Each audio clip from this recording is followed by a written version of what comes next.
have been asked to be the spokesman for this Allied Expeditionary Force in saying a word of introduction to what you are about to see.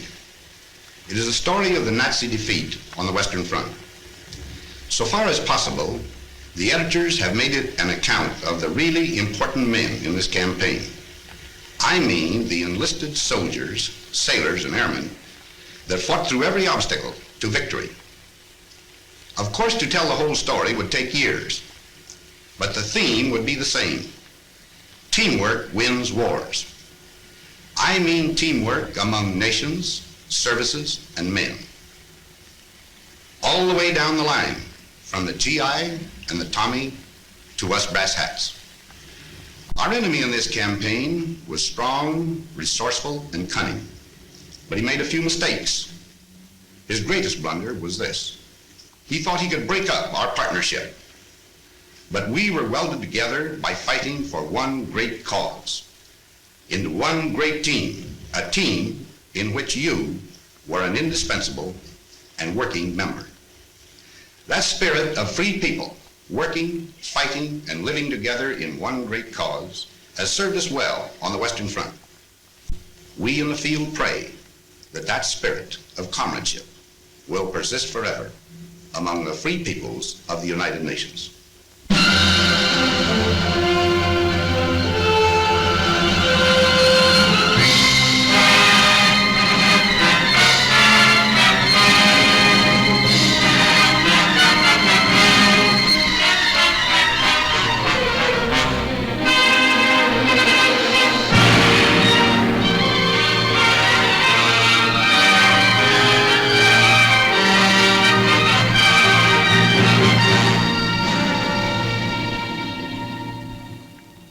Who now, living in love and hope, who sense the future in the surrounding air, this testament is offered.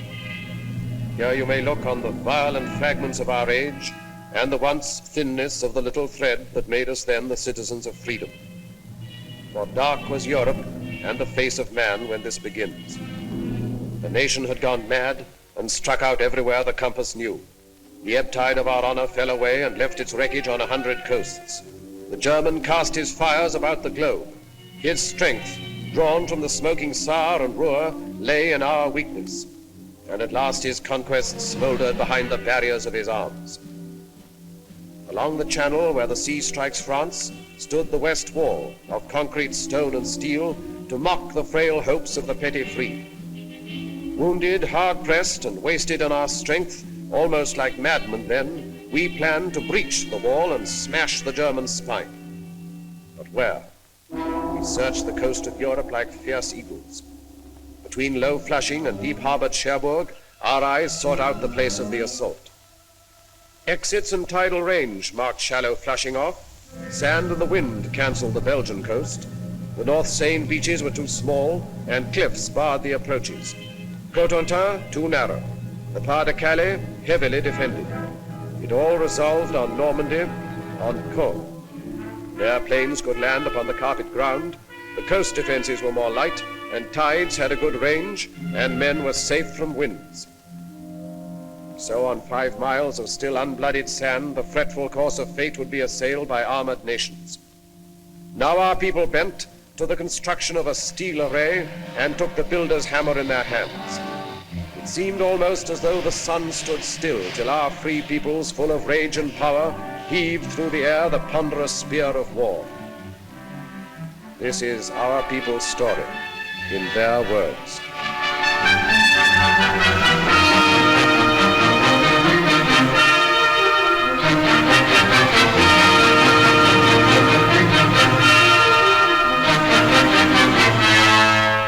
I suppose if the Battle of the North Atlantic hadn't gone right, things might have been considerably different.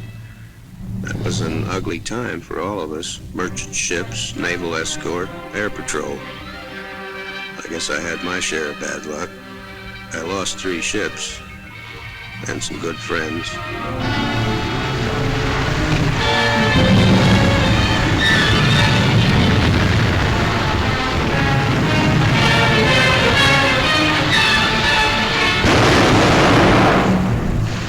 I remember reading reading somewhere that when a seagull comes down on a patch of oil, its feathers stick together and it can't get off the water again. There must have been a lot of dead seagulls around the North Atlantic. Of course, we only saw it happening on the wall map, and yet it was, well, quite real. When I started there, those markers we used reminded me of toys out of some children's game. But soon they became U-boats and ships carrying cargoes, food and supplies and weapons, and men to use them.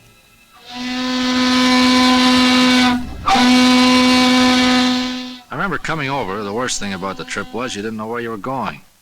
Wherever it was, you'd be a stranger, and nobody likes that. That ship was loaded from stem to stern with sad sacks. Around the third day out, things got pally. Like the fella said, we're all in the same boat. The comic. Finally, we got to Liverpool. They had a band to play us in, an English Army band full of chimes. I'm Dreaming of a White Christmas, they played. To tell you the truth, it was pretty corny. But nobody said anything because, well, you know, it was a nice gesture. Funny thing, on the way over, you felt like you were the whole works. You couldn't help it. But then, all over the UK, you'd see things that made you begin to realize you were just part of a big proposition. All kinds of things.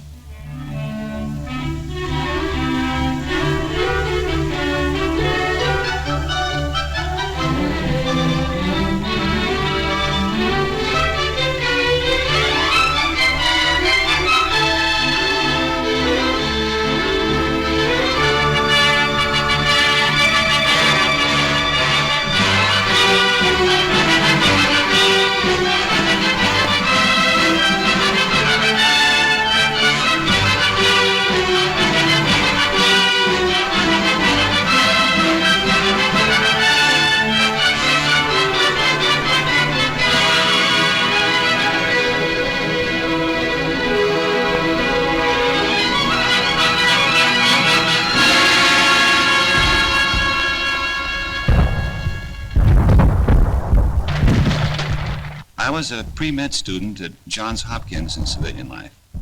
Now, I do know a little something about anatomy. And I say it is scientifically impossible for the human body to stand up to the training we receive. An absolute impossibility. Muscles and tendons and bone structure was not designed to withstand that battering. Don't ask me how it happens that we did stand up to it. I don't know. It has no scientific explanation. Here, listen to this. Out of one of them army pamphlets. To a young man, soldiering in the army of today offers exceptional advantages and opportunities, such as physical training, foreign travel, sport, and many other facilities which are normally denied to those engaged in the majority of civilian occupations. The majority of occupations in civil life become monotonous, to say the least. But in the army, life is so varied that there is little or no prospect of a monotonous or irksome time.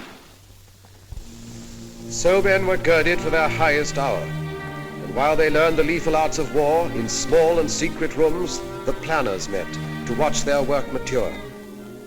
Beyond our view, the German, proud and confident, stood calm in deep emplacements on the armored coast. The war was not yet one of men and blood. The weapons were the factories and the maps and voices speaking in the hidden night.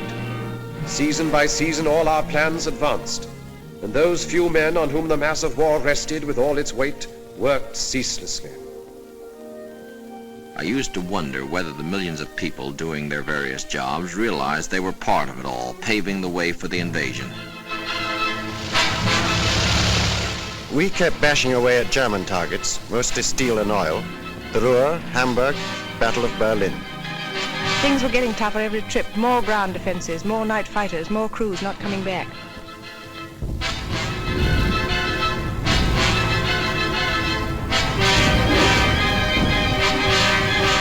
We got away early in the morning.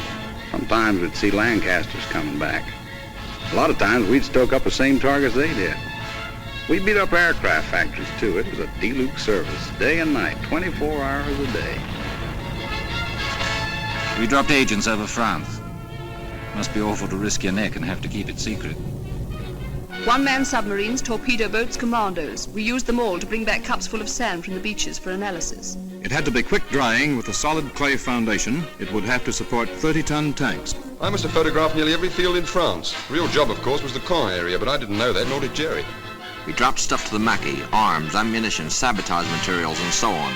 Then went over ourselves and taught them how to use it. We built it to specification, but we hadn't the least idea what kind of a gadget it was. The only name it had was Mulberry. It was vital to know all about the Seine Bay and the tides. And we trained the men to negotiate those tides and landing craft. Wearing down German sea power in preparation for the day. A special study of the weather along the Normandy coast. Miles of wire netting for the beaches. 7,200 tons of petrol per day. With an underwater pipeline to carry it to France. A white star is the emblem of liberation. Triple inoculation for all personnel. New ships pouring from the stocks. Old ships adapted. Listening to the German radio output for fresh intelligence. That was just part of the pre-invasion work. By December 43, the plan itself was set, and we took it to Tehran for final discussion. The three leaders approved the plan. Our Russian forces advancing from the east and invasion from the west. And then the date was set.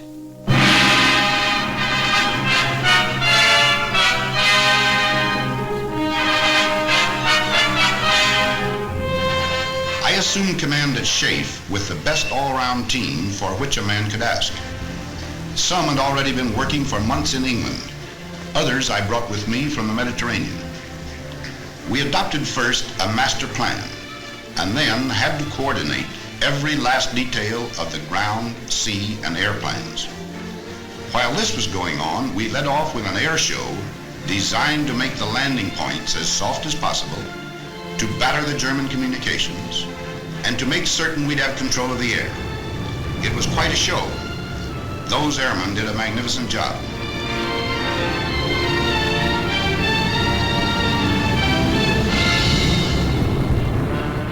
We had Polish, French, Czechs, all sorts in our outfit. They'd natter away in the mess about what they'd been up to. The only word you could ever make out was marshalling yards. Us bombardiers seemed to do nothing but look down on French bridges those days. We used to ask each other, have you cut any good bridges lately? Well, finally, there was only one whole railway bridge left over the Seine between Paris and the sea.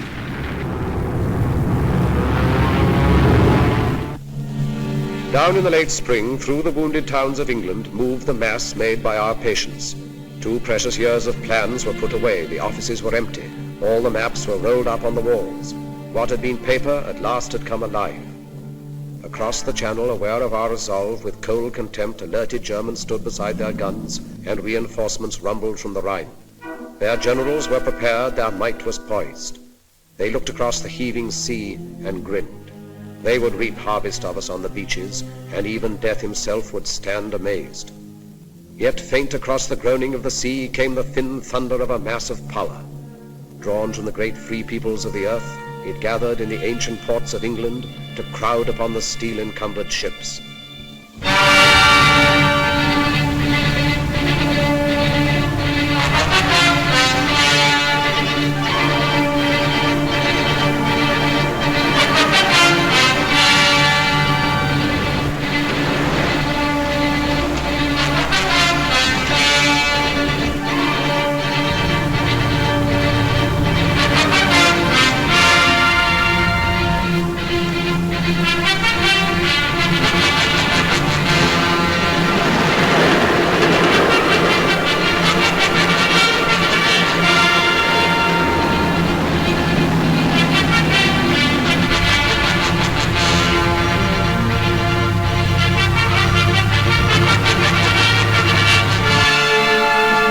It was a funny sort of feeling marching down to the ships. We'd done it plenty of times before, of course, on schemes and that kind of thing. They didn't tell us this was the big show. Might have been just another exercise. Some of the chaps cracked gags. They wasn't very comic, but we laughed. I think we all guessed. The general feeling was, okay, if this is it, let's get in there and get it over with. Waiting always got on my nerves. Even waiting for a bus, never could stand it.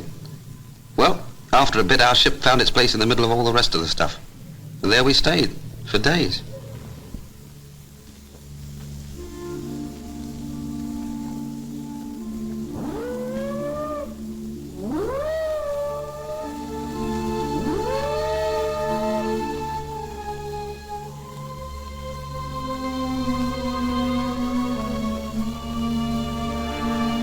They gave us the final briefing then.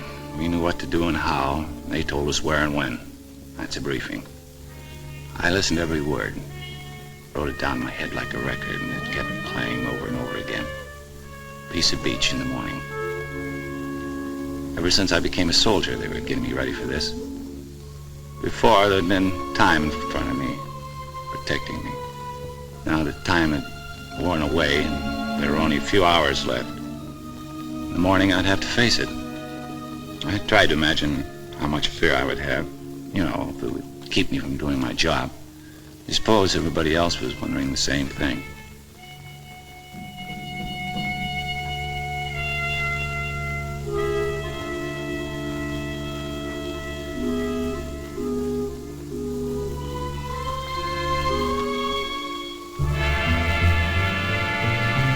Nobody said anything official, but all of a sudden the ship got much busier.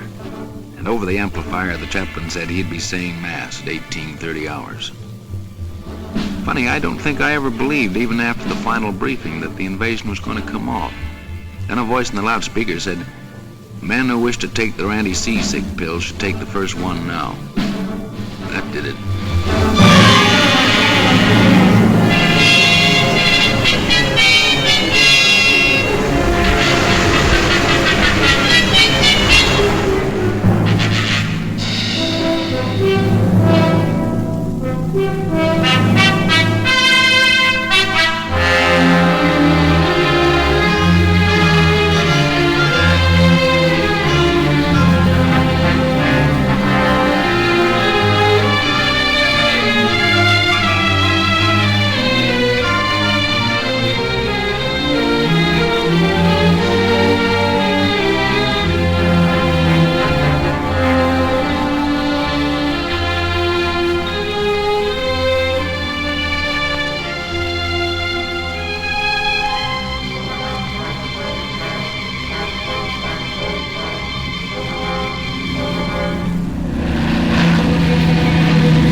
tugging a glider, the way we always practiced it, except that I've never been in the air with a whole army before.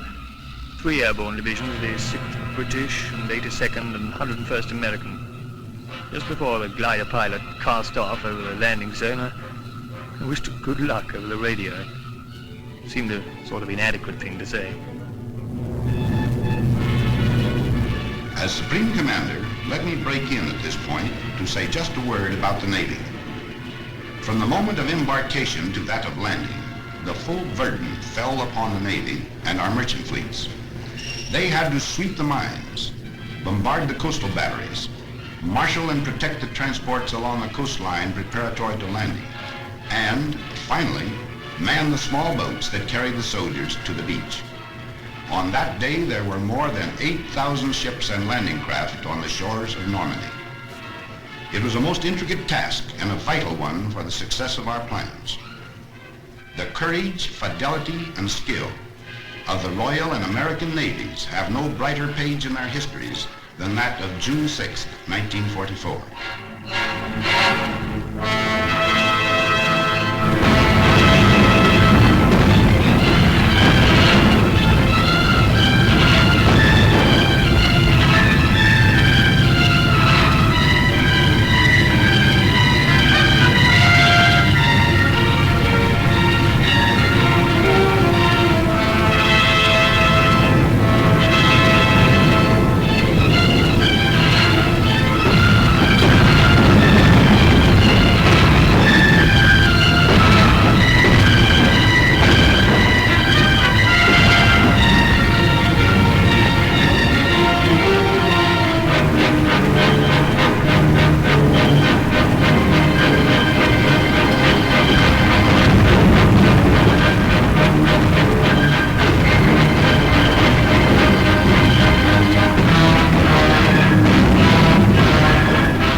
Back in London, only a few people knew. It was a well-kept secret. Around daybreak, we correspondents were called and told to be at the Ministry of Information at 8. Then they told us.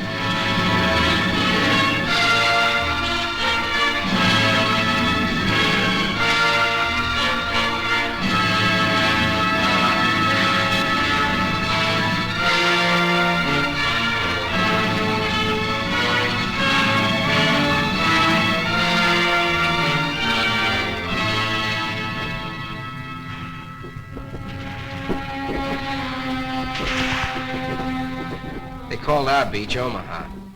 Don't ask me why. I've never been to Omaha, the one in Nebraska, I mean. If it's anything like Omaha, France, you can have it.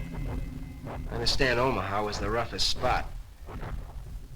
We lost some good men, took a few prisoners. It was a lousy trade. We've been told what to expect, so it wasn't like a surprise or anything. It just, well, when it really happens, it's different. For a while there, we were pinned down, but a lucky thing, the other beaches were going better, so we got a little more than our share of the old teamwork. The Navy come in, the air guys, and finally we got moving good. You know, you hear a lot about how long it takes to make battle-hardened soldiers out of green troops. Listen, I got to be a veteran in one day. That day. And so they paved the beaches with their blood and lurched across the dunes and reached the roads. The German parried fiercely. In the depths of rich green pastured Normandy, the 3 airborne divisions, first of all to land, fought lion-like against most grievous odds. And loud across the cratered face of France came German reinforcements. From Berlin, a voice cried out the Allies must be hurled into the sea before another day had burned its hole in history. Locked in battle, the armies clashed. Our first objective, then, was to merge all the beachheads into one, and 50 miles of men drive on together beyond the red sands through the broken wall.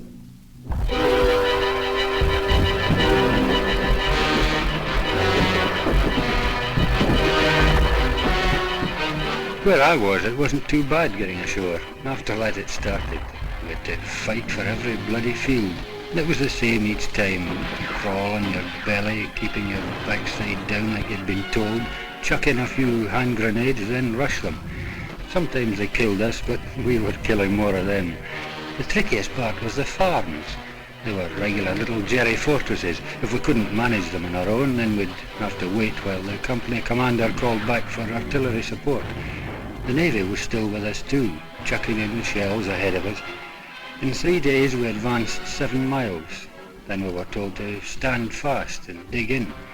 Next morning we heard the news and got it from the BBC. It sounded great. We'd joined up all along the bridgehead. There was a solid line, 45 miles of it. We'd got a foothold. We were in.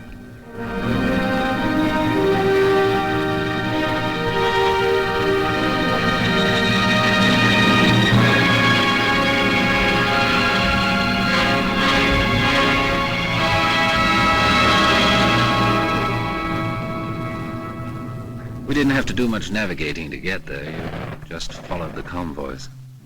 I was doing close support. We waited around, and then the ground troops would whistle us out and told us about some hand target they wanted removed, and then in we'd go. We were like taxis on a cab ring.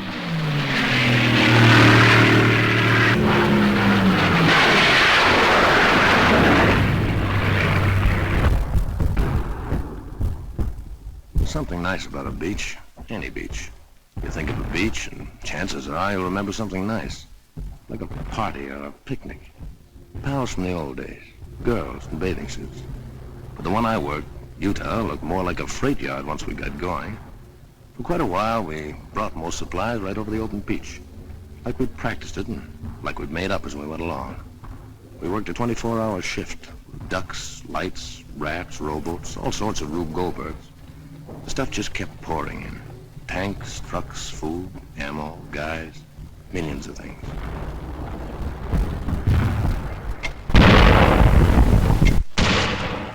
We didn't think we'd spend 15 days in the same field outside Caen, with the wood behind us and the Germans in another wood half a mile in front of us, and a little empty valley in between, each side mortaring each other all the time. Just meant you had to live in a slit trench, and you got into a routine. You know, stand through from 4:30 to 5:30, and 2 hours wait for breakfast. Came up fairly hot.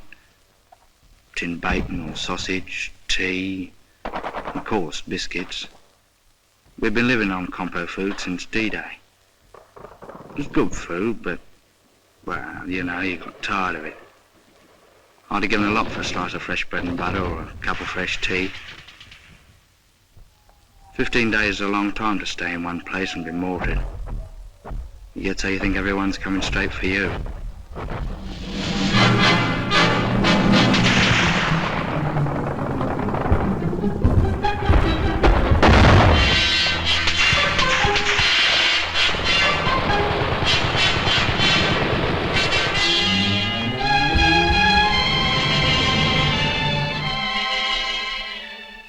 I can remember every case we ever had, especially the first one. The ambulance brought him in late one afternoon. I came over to where he was lying, and he looked up and grinned. I asked him how he felt. He said something about the German with a machine pistol using him for a dartboard. He was quiet and patient and a little bewildered. He'd never been hurt before. He asked how the fighting was going, then he passed out. The doctor came over and looked at his wounds and then swore. Said he had no business to be alive. We put him on the operating table and did what we could. The doctor kept swearing all the time he was operating. We couldn't stop the bleeding. I remember the radio news that night. They said the casualties had been surprisingly light.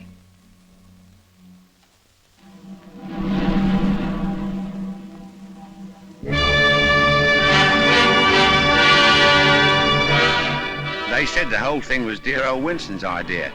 A collapsible prefabricated harbour with everything on it except a naffy. Well, I wouldn't put it past him. It's the sort of idea he would have. Worked in the end. Mulberry, they called it. Well, I felt pretty good about it because I'd watched it grow right from the sinking of the first ships for the outer breakwater. And further along to the west, the Yanks had brought one over too. Then on D+13, I think it was, an onshore wind started up. Not much at first, but it got worse. And unloading onto the open beaches got very tricky. We heard that over on the Yank section, the other harbour had been put right out of action. And when the wind dropped, old Mulberry looked pretty sick. And up to that time, it was the only bleeding harbour we had. At the green tip of Normandy, the town of Cherbourg lay, a harbour for supplies. Our need for ports was vital as our breath. The German knew our lack and swiftly drew his forces into tight defensive groups so to contest the issue. All our plans turned upon Cherbourg. All our strategy waited upon its empty docks and piers. So the Americans, sent all across Normandy to the coast, swung toward the north, impatient for the port. Through hedge and field they carved their heavy way.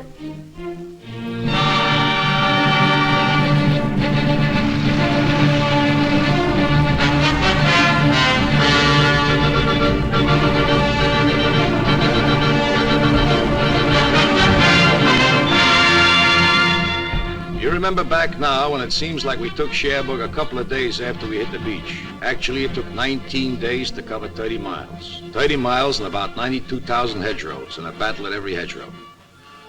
Otherwise, it was nice country, like Connecticut. Pretty trees and orchards, lots of cows, and nice little farmhouses. The apples were too green to eat, I remember. We hit it off fine with the people. Farmers, nice people. It got tougher when we pulled up on the outskirts of Cherbourg. They had great defenses. Then the artillery really carried the ball. For 3 days we sucked it to them. Sometimes we were pouring in at point-blank range over open sights. Finally, old von Schlieben, the German commander, tossed in the sponge. That's after telling his men to fight to the death. We took Cherbourg on June 25th. Everything was rosy except the harbor we come from. The Jerrys had really smeared that harbor. But right away our guys went to work cleaning it up. And the way they tore into it, you could see that pretty soon it'd be waiting for us fine. Then, well, we fought our way up the peninsula. Now we'd have to fight our way out of it.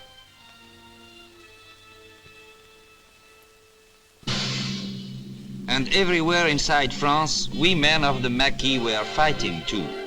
I was in the north myself. We cut telephone and telegraph and high-tension lines, and eventually, when the Allies landed, we fought in the open. In the Savoy Mountains, our friends held up German convoys. Well, it was a little easier in the mountains. Boche reinforcements were delayed for many days. Factories and bridges would frequently disappear. But the price we paid for it was frightful. In the village of Oradour alone, the Germans slaughtered 1,100 out of the 1,200 population, and the place was completely burned. They were accused to have ambushed German troops. Every house was destroyed. Women and children died in flames in the church where they had been locked. Yes, the price we paid was very great, but our job was done. Caen is a town through which the easy Orne ripples its slow way to the waiting sea, capital of Normandy, and here the British struck a stone wall of Germans. This was no Cherbourg advance, a knife thrust through the fields, but rather was the grinding of a drill, inch by inch forward. Here it was the German feared a quick breakthrough to the River Seine, and here it was he massed his army's best, 10 of the 12 divisions of his armor, paratroops, SS men, the young, the cruel, against the veterans of Alamein. We wanted him to fight here and to hold the battered ground because the future plans depended on him standing where he was. At Caen, the dust was diamonds. Every foot of ground was priceless, for by midmost summer, Caen was to be the pivot of the war.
Caen was the first decent-sized town we had taken, but there wasn't any celebration because we knew nothing had been settled. Jerry was as strong as ever. One of the men said, "God, are we going to have to go right across the world doing this to beat 'em?" Because most of Caen was dust, just plain dust.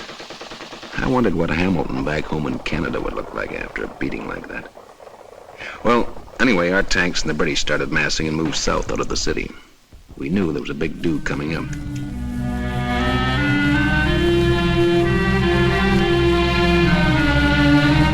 The show for us began south of Caen, where the Poles joined up with us. When we began moving forward, I heard a lot of the lads say Rommel's on the run. But I'd been at Alamein, I knew he wasn't on the run. And I was right. There was nothing lovely about the battle south of Caen. No pincer movements, no outflanking, no nothing like that. Just an hard, bitter, bloody slogging match. We had to stay there and give as good as we got, even if we couldn't give better.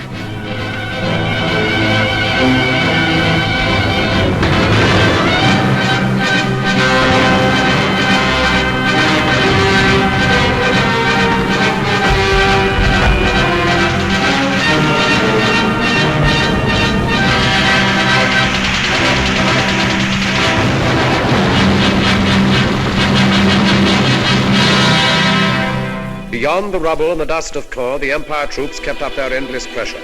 The German did not dare to disengage, but fought with all his cunning and his strength, still unaware of what we planned for him. West by St. Lo, the base of his defense, Americans were poised and bent to fire an armored arrow that would set alight the flame of freedom through the whole of France. But till St. Lo was seized, the arrow waited.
1 minute it's quiet with the birds singing. The next minute, the column of Sherman tanks coming around the corner going wide open. My buddy says, where those tanks come from? So I ask the tanker. He yells down there the Third Army taking off. Been waiting for 3 weeks. I bet somebody let the rabbit out of the hat. Man, what a rabbit. With pearl-handled revolvers. When I think back to the breakthrough, I don't seem to be able to remember anything but the French people. People beside the road, kids we couldn't stop to give candy to, FFI boys bringing in the krauts from the fields, and farm workers waving as we went by. It was easier to look them in the face and smile and wave back at them when you hadn't had to smash their homes to pieces first.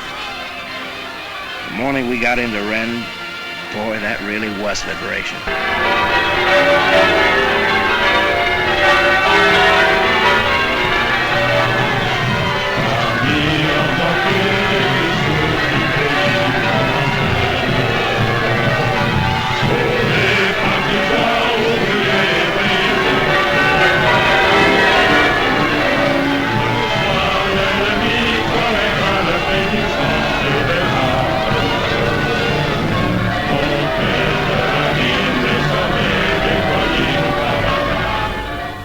At Rennes, American armor planned to drive east and northeast, and thus surround and take the German corps divisions in the rear.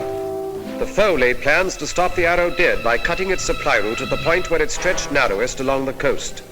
So a great force exploded toward Mortain, hoping at Avranches to achieve the sea and drag our hopes down to the smoking ground.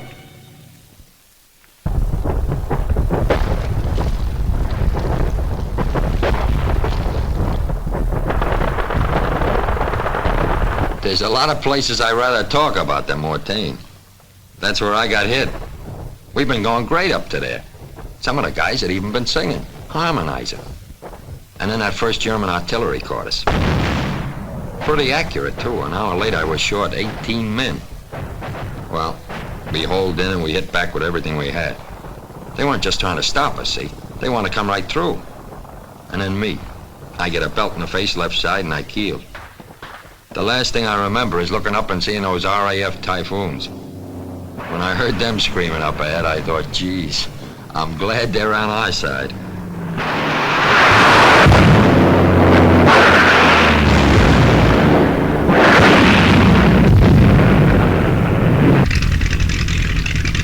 I was sitting in front of the intelligence office doing a bit of sunbathing when headquarters came through saying the area northwest of Mortain was packed with German armor heading west.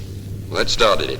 For 6 hours, the wind kept it up absolutely non-stop. Take off, attack, land, refuel, rearm, and take off again. It was the same on every airfield in Normandy.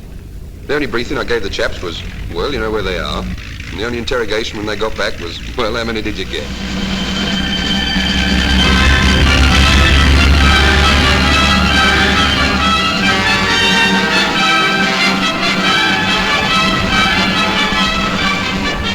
Three days it lasted. Every kind of soldier was in there and every weapon. For me, it was just eating and smoking and loading at 105. No sleeping. Then things quieted down and the word came back. We stopped them cold. Everybody felt like celebrating, but that was a tough order out there. I tried drinking a whole bottle of cough medicine. It worked fine. I got stiffer than a plank. The counterattack, which took us by surprise, still did not hinder our deceptive plans, for down from Caen the foe had drawn a force and left his north flank weakened. Now the stage was set. Toward Falaise swept the Empire troops together with the Poles. The German heard behind his back American armor churned toward Argenton. Outgeneraled and outfought, he found himself within a closing trap.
I've covered them with the gun down to the clearing stations. Thousands of them, and all kinds. The tough ones with the smile froze stiff on their faces by shell fire. And the plain Joes that had too much and ready to tell you that. And their poker-faced officers that never lost the poker-faced look. The SS, the parachute troops, the old soldiers off the Russian front, I've seen them all. The Hitler youth babies looking like they walked out of Lincoln High. Expert killers. Smart Alec with their talk of rights under the Geneva Convention and asking, when do we go to America? And the other guy who crawled out of a hole with his hands up, all through and talking too much, and ready to swear he hated Hitler all the time. The kids that knew how a machine gun worked and nothing else, grinning like they were still on top, so they could hardly hold that trigger finger still. And middle-aged guys wanting to tell you about the wife and kids, you'd let them. And they were through killing when I saw them, and through getting killed, too. Some of them thought they were lucky, and others didn't. And some didn't give a... I covered them down to the rear where it was somebody's job to find out what made them tick, but it wasn't my job to figure them out. I just kept them covered. And brother, I never gave them more than the Geneva Convention. And that was all. American tanks ground on into the east toward Paris and the Upper Seine. Before them, the Germans helter-skelter fled away and saw retreat, or stood with hands upraised by roads all littered with their smoldering gear. And still the tanks ground on beyond the smoke into the unscarred country. A good solid map, well delineated, is an absolute must for a modern mechanized army traveling at high speed. In our division, the issuing of maps was my job. When we broke out of the Cherbourg Peninsula, my department had the situation well in hand. Then, for us, everything went mad, stark, raving mad. One morning I woke up, and the army had gone right off the map, absolutely right off the map. So we rushed through an order for 500,000 maps of the Orléans region. They arrived in due time. To our horror, the army progressed far beyond the Orléans region. It was off the map again. This was a period of acute crisis for me. I gave the highest priority to a fresh order of maps of the Paris area. We refused to be licked by this situation. The final blow came when it became evident that we were going to bypass Paris. That almost finished us. Eventually, we had to drop 10 tons of maps to them by parachute. It was a very humiliating experience. I'll be glad when I get back to the Library of Congress where maps have some permanent value.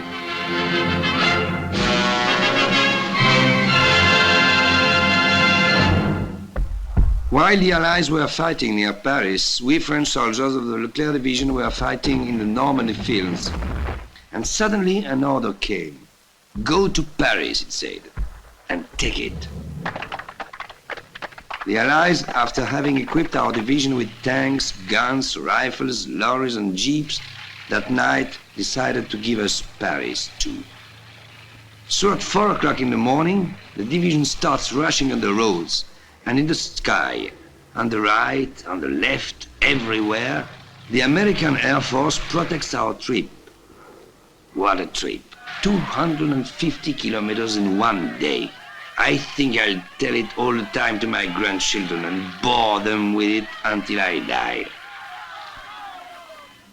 At the beginning of August, we in Paris were seized by rumors. What could be confirmed was towards the middle of the month, the Germans started to leave the city. Yes, those were the same Germans who had signed 25-year leases on their apartments.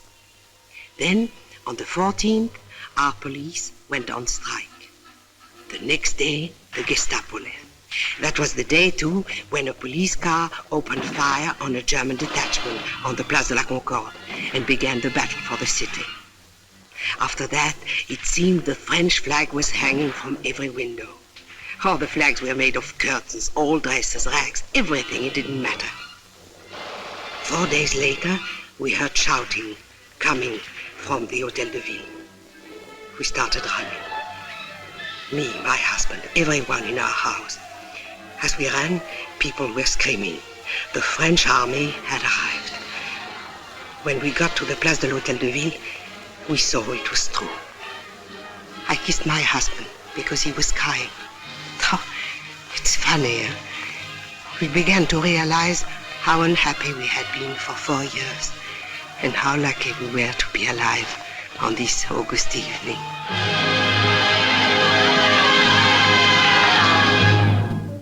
The great pursuit was on. At last the Battle of France was ending, when all suddenly another D-Day stunned the shaken foe. 2 armies struck, American and French, along the broad-beached southern coast of France. Then north, the 2 new armies rolled like waves to join the forces moving on the Reich. Beyond the Seine, where from 100 sites the Germans launched their flying bombs and brought death and destruction on the English towns, our valiant armies went about the task long since assigned them. Toward the Reich frontiers, Americans advanced. Against the ports hugging the Channel, garrisoned in force by desperate foes, Canadians were sent. And in a thunderous sweep, the British armor surged toward awaiting Brussels.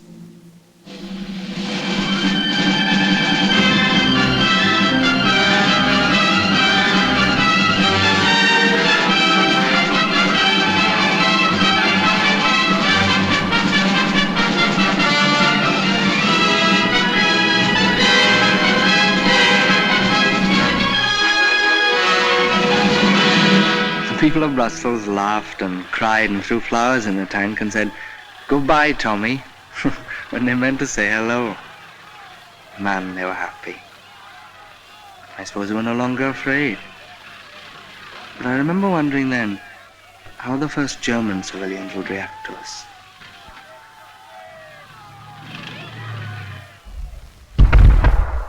I remember one day we were coming across a big flat field. Didn't look like nothing special. I hopped a barbed wire fence and a guy says to me, "Guess what?" So I says, "What?" So he says, "You're in Germany. There's a sign over there says." Then like a dope I thought, well, it won't be long now. I won a quid over the fall of Paris and 10 bob on Brussels. And I had a fiver on it being over by October the 1st. I remember the point system for getting out of the army came out about this time. I began to think of that great chalk-striped double-breasted suit and the mothballs. I was in the 7th Army coming up from the south of France. One day a lieutenant said, "Take a ride with me. I got some prisoners for you to guard." "How many?" I says. "About 20,000, he said. A whole German division had surrendered. We Canadians were advancing in the north, and one day we came across a thing I'd never seen before. I guess it's a flying bomb site, the officer says. Well, that really made me feel good. The prisoner told us the newest Jerry gag. If an aircraft shows up white, it's American. If it shows up dark, it's British. And if it never shows up, it's the Luftwaffe. Every time they sent me along to set up a forward switchboard and I got my earphones on, I found out that the rear switchboard had leapfrogged 5 miles ahead. I wrote to the old man in St. Louis. He owns a men's store. I told him he'd better cut prices on GI neckties and socks if he didn't want to be stuck with a lot of military apparel. Someone asked the Sergeant Major what he thought the chances were for a spot of leave. "Don't you worry about leave, lads," he says. "We've got the Japs to finish yet." Regular soldier, of course. Keen. It was a terrific feeling crossing the German border. We were sure nothing could stop us.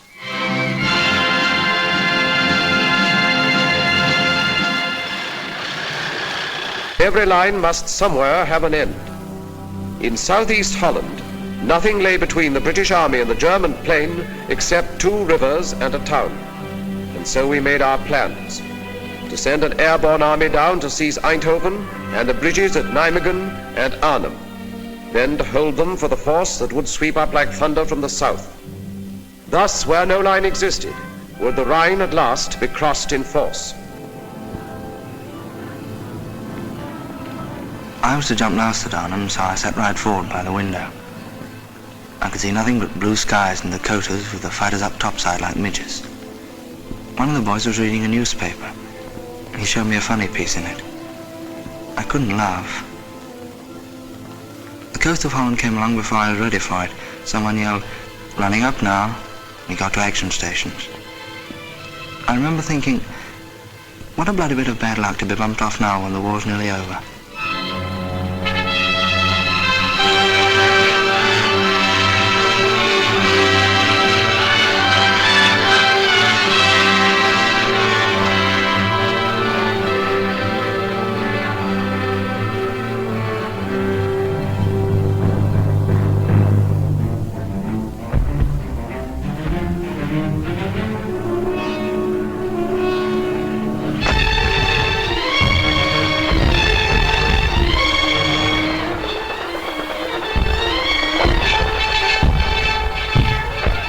line eavesdropping on them, and we come down and go to a place called Eindhoven, Holland. She goes good. We get right, dig in, set up a defense perimeter, and wait for the British Army to come up. And we join them and head out for Nijmegen. The bridge at Nijmegen hardly had a mark on it. We crossed the river and started out for Arnhem, but we didn't get far. The Hun knew as well as we did that we'd got to get through, and he put in everything he'd got. That was the worst I ever struck. Knowing our men were there waiting at Arnhem, and we couldn't get to them. At Arnhem, we got ourselves well dug in, us and some of the Poles. We were short of ammo and food. That was our main worry. I'll never forget those supply dropping missions. The way Jerry let loose at them, and the way they just came straight on into it. Towards the end, we knew the situation was bad. We knew we were hemmed in. We knew it was possible we wouldn't get out. More than anything, I remember the way everyone behaved. Men you knew as the toughest fighters became gentle, kind and considerate to each other. I knew a lot more about men after Arnhem. The guns died out in Arnhem. Then we knew the greatest gallantry was not enough to cross the final bridge. And now no choice remained to us. Direct assault against the Siegfried line would be the only way to carve our corridors into the Reich. But first a port was needed for supplies. Antwerp we had, but thundering German guns controlled the 30 cold miles of the Scheldt from Antwerp to the sea. The docks were still, the winches silent, all the ports lay dead, a useless city severed from the sea. It would stay dead until we cut a way through the grey Scheldt. So the battle formed to free the estuary for our ships. I covered that battle for the Associated Press. I only wish I could have written the story with the greatness of the men who fought it. It was vicious and fearsome fighting all the way. The Canadians and the Poles clearing the south bank of the river, the Royal Navy and Marines and Norwegians charging knee-deep in blood and water into the mouths of the 9-inch shore guns at West Capelle. It was the kind of fighting that makes legends. And the minesweeping of the Scheldt afterwards. It was the greatest operation of its kind in history. The cost of that first ship into Antwerp harbor was the lives of thousands of our bravest men. I reported it as well as I could, but their memory deserves more than words.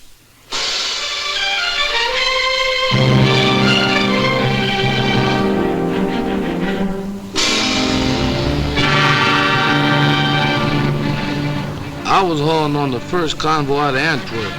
When I got to the front, I saw more empty supply dumps than I liked to see. The boys wanted to know where the stuff was. You can't fight without stuff. Anybody knows that. I made lots of trips. I don't know how many. Driving all day, all night, singing so as to keep awake. Songs like, Milkman, Keep Those Bottles Quiet.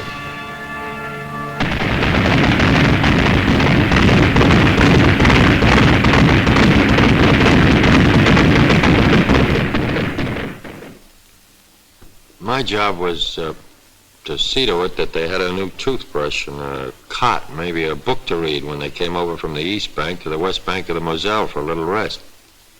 We brought them over one company at a time because that was all the regiment could spare from the line at any one time. Somebody had tapped them on the shoulder and said, "All right, boy, you're going back across the river for 24 hours rest."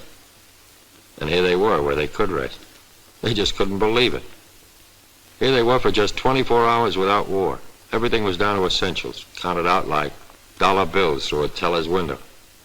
One night's sleep, one day's hot meals, one clean change of underwear, one clean pair of pants, one shave, one hot shower, one movie. I used to wonder what was the best of that day. Was it the chance for them to write home, a hot shower, or that long-legged girl on the screen? Whatever it was, all of it was over by morning. They were going back with their one clean suit of underwear, the hot shower, the clean shave, and the good night's sleep. Back across the Moselle to their holes in the ground. And Michelle's.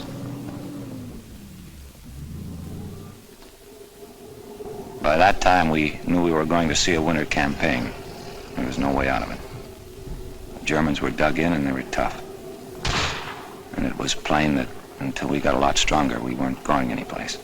The squadron was operating whenever it could. There wasn't a lot of flying. We were iced up and fed up. Suppose you're having a swell time in Paris, my cousin wrote me. With all that perfume and silk stockings and that champagne. They called our end of the line south. We were in the Vosges Mountains with the American 7th Army. But it was very little warmth in this south. I recalled with pleasure the Mediterranean where we had landed in August. But memories do not keep one warm. Before I joined the army, I'd have thought it was certain death to dig a hole in my back garden and live in it for the winter, but that's what we did. The sergeant said, well, squirrels do it every year. Yes, I thought, but they don't man machine guns as well. There was no heating in our Brussels office. I put on so much under my uniform, they called me the bundle from Britain. I never smoked before, but pretty soon I found myself smoking as high as a pack a day. I worried about that old law of percentages. My company was melting away.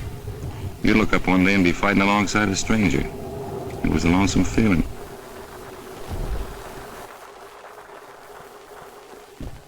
Our hunk of the line was the Ardennes. Pretty quiet. A lot of outfits had gone up north. I started a million latrinograms about the where and when of our offensive. Then one day I'm standing guard and these shells start. I thought for a minute this was it. Till I realized these shells weren't outgoings, brother. They were incomings. Next thing I knew, German tanks. It was an offensive, all right, but it was going the wrong way.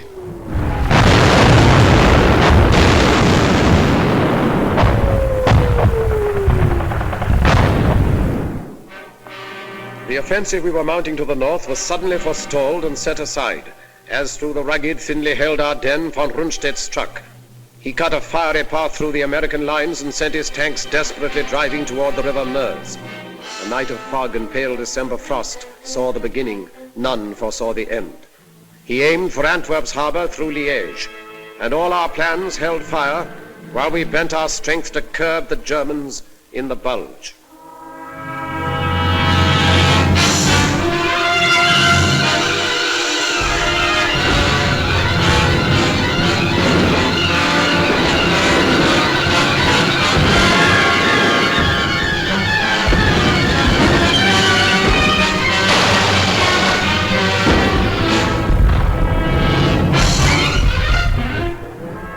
One night I was a replacement in England playing shove halfpenny in a pub. The next day they shoved me in an aeroplane, and that night I was fighting Germans and being kicked around.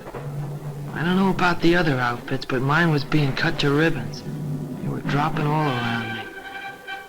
The thing that still sticks in my head is the medics. The only weapon they had was a needle, but they were around right where it was the hottest. You'd hear that yell, medic, medic, and they'd always be there.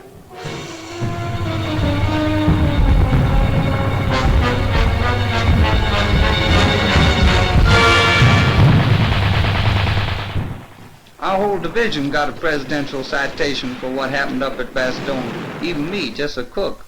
I'll never forget that old lieutenant running into the field kitchen and hollering at me if and I had any idea how to operate a bazooka. I said no, and he said, well, you're going to learn now, son.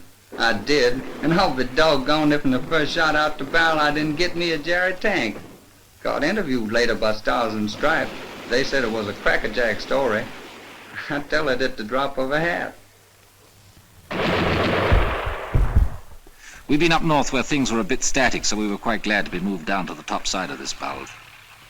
Coming down through Belgium, we noticed how scared some of the civilians looked.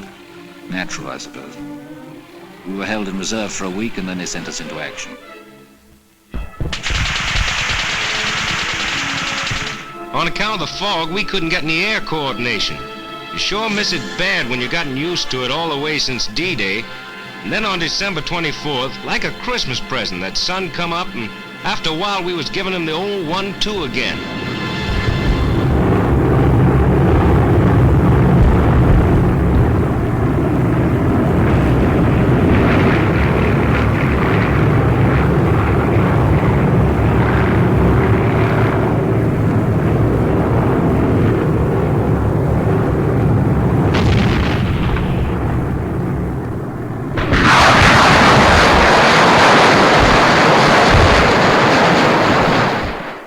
We stopped them dead, finally.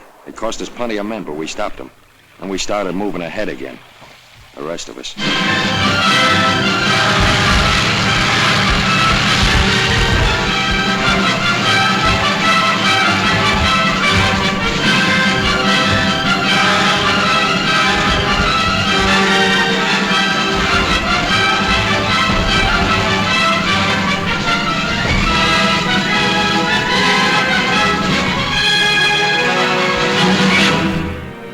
Rundstedt reeled back on a recoiling spring. His great attempt was over, and his armies that had devoured such a wealth of blood sagged sodden towards the Rhine. At Yalta then, while dire explosions shook the German fronts, the three great architects of freedom met to fix the final blow and plot the peace. And even as they met, we moved to act upon our strategy. We wished the foe to stand and fight upon the western bank of the Grey Rhine, for there we could destroy him, outside his fortress, open, unprotected by any bridgeless river. Down we cast the gauntlet, challenging him, stand and fight.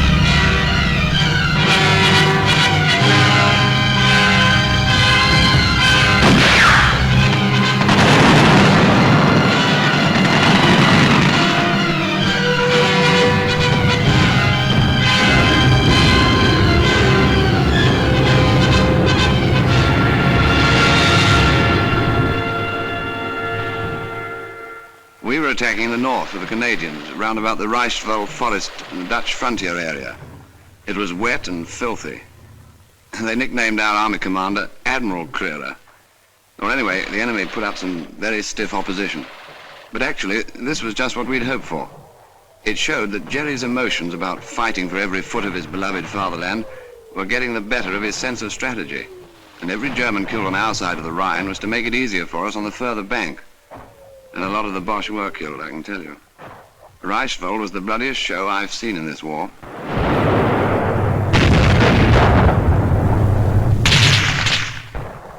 It was one of a push. The captain told me 8 divisions. He usually knows. He follows things like that. I was with the outfit that took Mönchengladbach, I think you say it. There weren't many civilians in the streets, and even the ones that were there we weren't supposed to talk to unless we had to. There was a $65 rap for fraternization. I wonder how they happened to figure out that number. I mean, why 65? We could see the Cologne Cathedral a long time before we got there. That tower was our objective. It was on the Rhine River. We went fast, and by the time we got in the town, there wasn't too much fight left in it. Cologne was mangled, all right, but there were still a few buildings standing. I was sorry. I thought of those French cities, flattened. Anyway, we got our objective. Now we had to cross that river. I thought they must be very short of men when they put us sailors into battle dress, lugged the assault boats on the trucks and sent us across Belgium by road. They talk about silent service. I'd never been sick at sea, but I was sick as a dog on the road. When we reached our destination, I was feeling lousy, longing for a breath of sea air, and found the whole bloody landscape under a stinking smoke screen. Like London it was. The next day we got up to the Rhine. It was good to get a glimpse of the water again.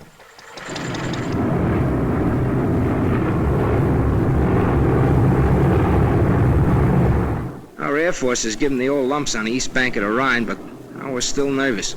The Germans had blown the bridges and we knew the crossing would be amphib. When I'm nervous, I get off my feed. For 2 days before that crossing, I couldn't eat nothing but a couple of Milky Way bars. It was going to be D-Day all over again. Dangerous. A miracle. There it was sitting there, big and black. I'm no architect, but to me that Remagen Bridge was the most beautiful bridge in the world. In the Army, when things go as per plan, that's wonderful. But when they go better than planned, then you figure the chaplain's working overtime. It was a break getting that bridge, and we cashed in on it. And the first guys over the river were over in style. The watch on the Rhine was finished, washed up. For to coin a phrase, kaput.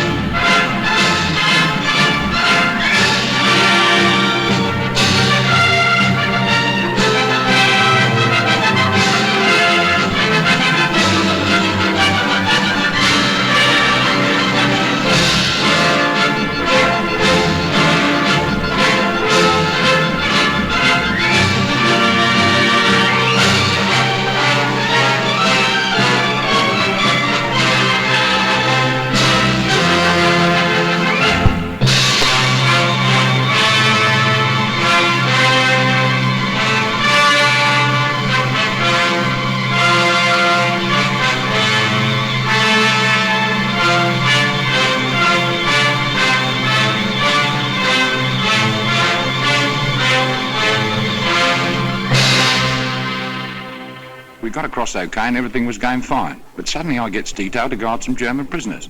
I'll never forget their faces when them airborne blokes started to come over. They just stood there looking up at them. And then after about half an hour of it, one of them looks at me, looks up at the sky and says, propaganda.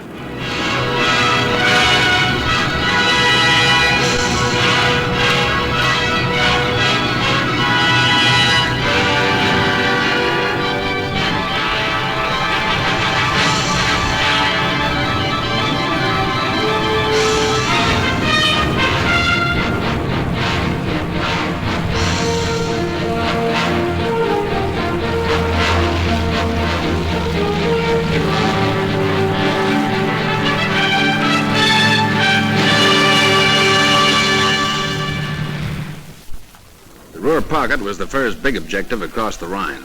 We and the heavies sealed it off, then the ground forces wrapped it up. After that, they exploded in all directions.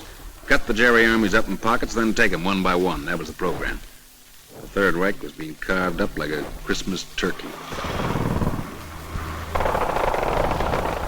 Chasing the Boche was getting a little bit monotonous. We hardly ever saw him, only burning houses, a few shells, and occasional sniper's rifle shot. It was a silly kind of defiance, I thought. Then one day the routine was broken. We came across a prisoner of war camp, other ranks, Yanks mostly.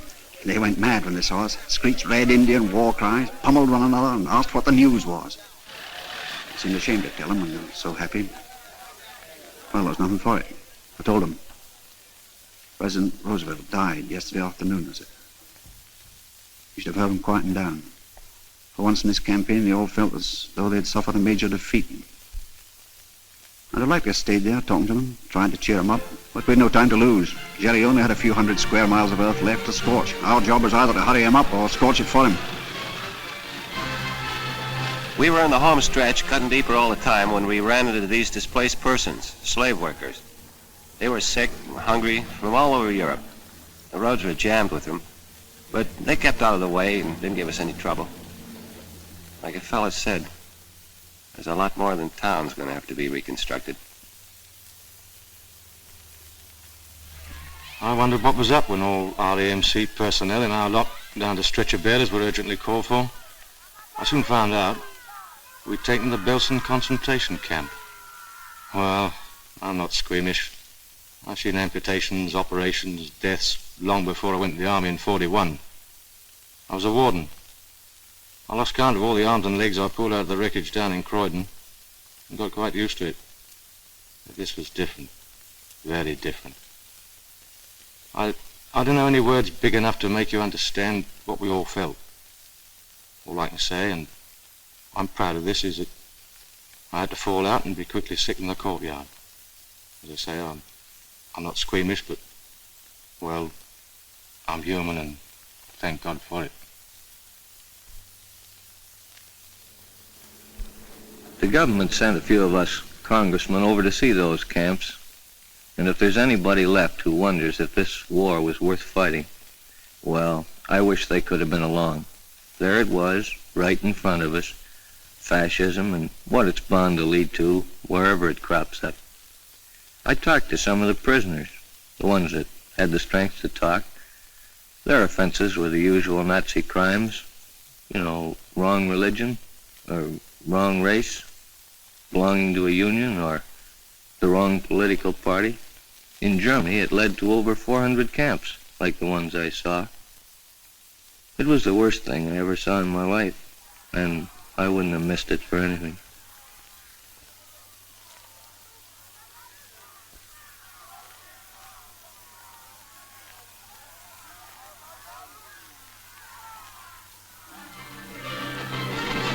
When an army gets to moving in a hurry, that's where air transport comes in.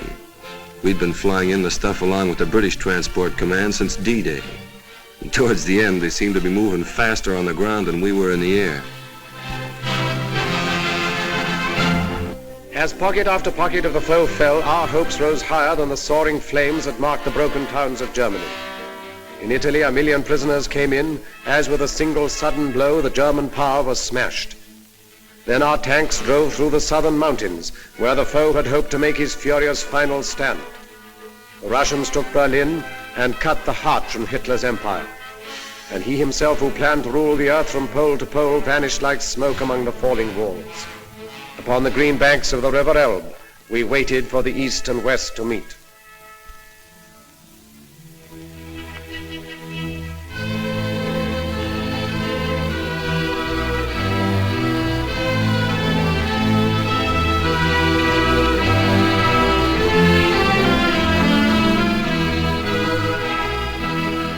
We linked up with the Ruskies at the Elbe River.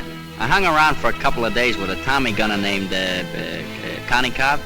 He didn't know any English, so I taught him to say my aching back, and he taught me tovarish. That means comrade. We drank toast to Lend-Lease and had a million laughs. Then old Kanikov found an interpreter and gives a toast to the great American soldier. That stopped me. We did all right, but I don't like to think where we'd have been without them.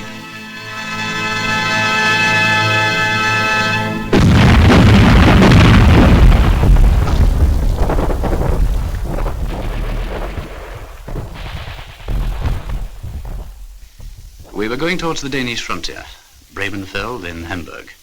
The rot was setting in. 1.5 million surrendered in the north. The fighting was nearly over, and our job was beginning. We'd been training a long time for the administration of Germany, and we were prepared for plenty of trouble. Sabotage, passive resistance, or perhaps something more violent. You know, werewolves in sheep's clothing. But as it turned out, most of them were docile and did what they were told. They seemed healthy, well-fed. Their disease was in their minds. A German woman, looking at what was left of her town, said to me, "If only you'd given up in 1940, none of this need have happened."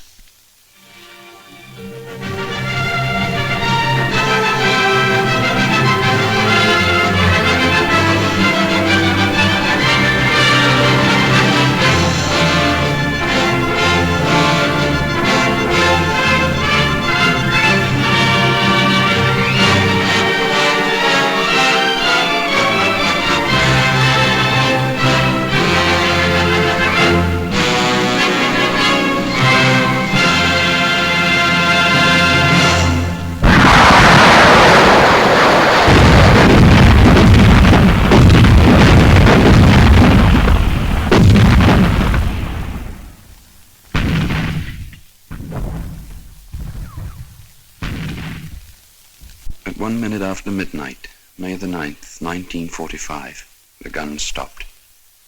D plus 337. Now it starts. All the arguments about who won the war. Well, here's what I say. That no country on earth could have won it alone.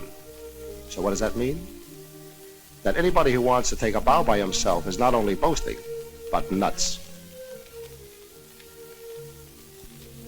I spent 4 years in the infantry, and I saw my share. And during that time, I only met 3 men that liked to fight. And they were a little cracked, but it had to be done. Now that it's over, I feel good, except for one thing. All this talk about World War III. These big pessimists that talk so easy about another war just didn't see this one, or enough of it. We watched them bringing in some high-up prisoners, quite ready to be friendly, some of them. I was thinking of fellas I'd known who'd bought it. Crashed, shot down, missing. Right through from the Battle of Britain. I remembered their faces, or some joke they'd played, or maybe just the way they laughed or something. There seemed to be such a lot of them, I remembered.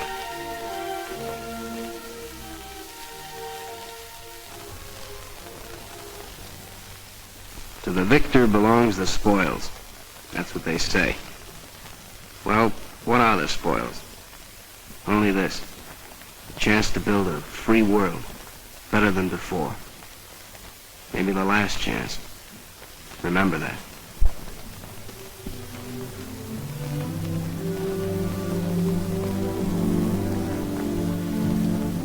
Now the time has come to put our victory to the tests of peace, in company with men of many lands to sift from ashes what the struggle taught.